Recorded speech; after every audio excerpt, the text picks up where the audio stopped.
Hello everybody, welcome to Wild Boy Movies, the place to talk movies. And it's been a while since I posted my last video on the creating my own MCU series. And well, it's time that I go ahead and continue the series on, because today I'm going to show you guys what my version of Phase 5 of the MCU would look like. But be sure to hit that like button, subscribe if you haven't already, and comment down below your thoughts on my version of Phase 5. But without further ado, let's get right into it. So like I stated in the intro, this is the beginning of a whole new saga of this version of the MCU, and as usual, this phase consists of 10 movies. And it will begin with Spectacular Spider-Man. It will serve as the same plot as Spider-Man Far From Home, but with some minor changes. Instead of trying to impress MJ, they will have some relationship issues thanks to the 5-year blip that Thanos caused. Peter will still be dealing with the aftermath of Iron Man's death. Mysterio will be the villain of this movie, acting as this multiversal hero, when in reality he's just a fraud and will still end up exposing Peter Parker as Spider-Man in the post-credit scene. However, instead of that scroll post-credit scene from Far From Home, we're gonna replace it with a shot of Norman Osborn and Dr. Octopus in prison learning about the identity of Spider-Man, where Norman says, "I think I found your next big hunt, Sergi," teasing Kraven the Hunter as the main villain for the next movie. The next film to be released after Spectacular Spider-Man will be Falcon and the Winter Soldier. This film will incorporate some elements from the actual TV series that we got. But to sum it all up, this movie will be about Falcon and the Winter Soldier teaming up to defeat Baron Zemo, who was the main villain in Avengers Civil War, but I just forgot to mention in that Phase 3 video. This movie will also feature Sam Wilson having to take up the mantle of Captain America after Steve Rogers passed it on to him in Endgame, while also dealing with John Walker, who briefly becomes Captain America before he eventually brutally murders someone, which leads him to eventually become US Agent, and Sam Wilson becomes Captain America by the end of the movie. And the movie will end with text saying Captain America will return, teasing a 4th Captain America movie. Releasing after the Falcon and the Winter Soldier will be Shang-Chi and the Legend of the Ten Rings. It will be the same movie that we got in real life, but with some minor changes. For one, we're gonna flash back to the ending of Iron Man 3, where we will be revealed that Shang-Chi's sister was the one who broke the Mandarin out of prison. The Mandarin will be the main villain all throughout the movie and will end up dying, and eventually in the post-credit scene, we will see Shang-Chi's sister take up the mantle of the leader of the Ten Rings. Other than that change, the movie will be the same as we got in real life.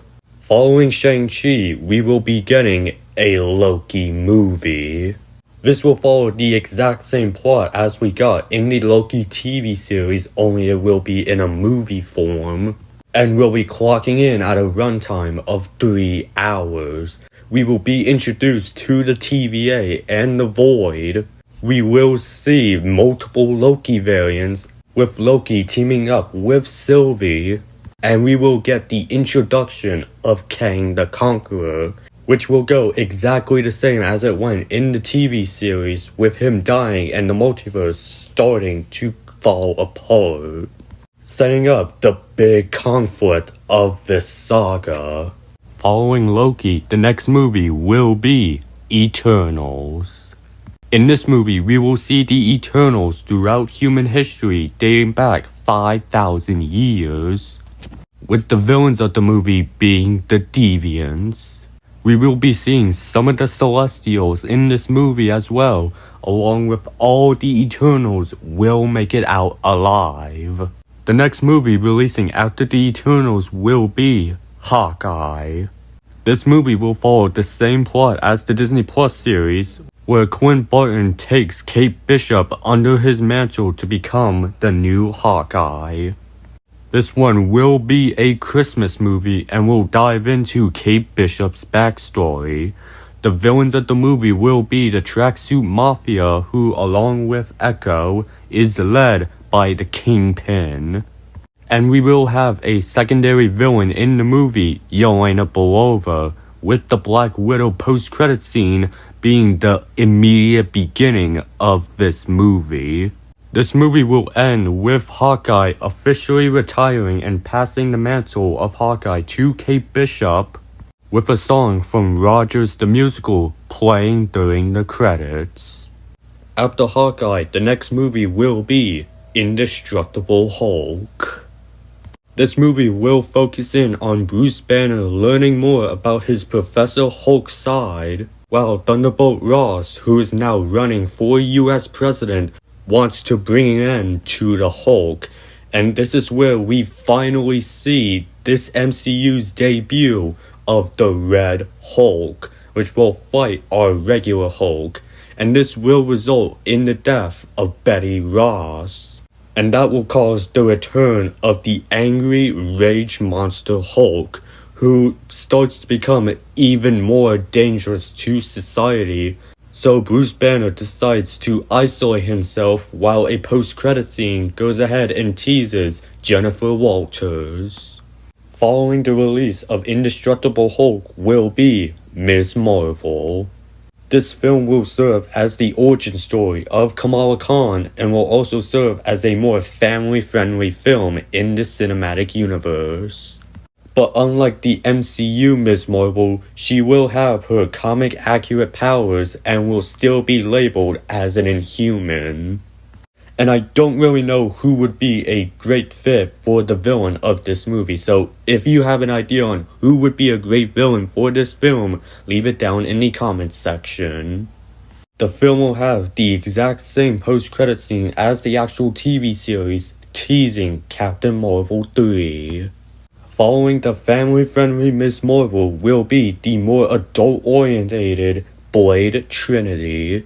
This will serve as the final Blade movie that this universe will have.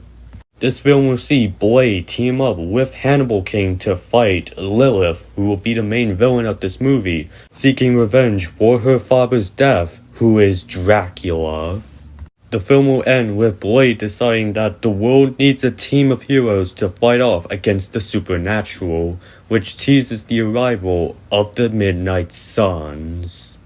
And the final film of this phase will be X-Men First Class.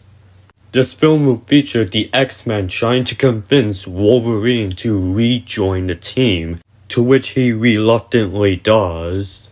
And we'll see the X-Men finally fight against Mr. Sinister, whose plan is to create a whole new class of mutants.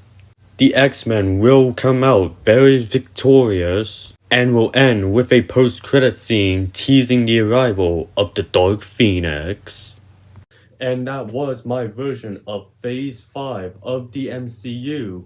Be sure to stay tuned on the channel next week for when I post my version of Phase 6 of this MCU. But until then, be sure to hit that like button, subscribe if you haven't already, and I will see you in the next video, and have a great day.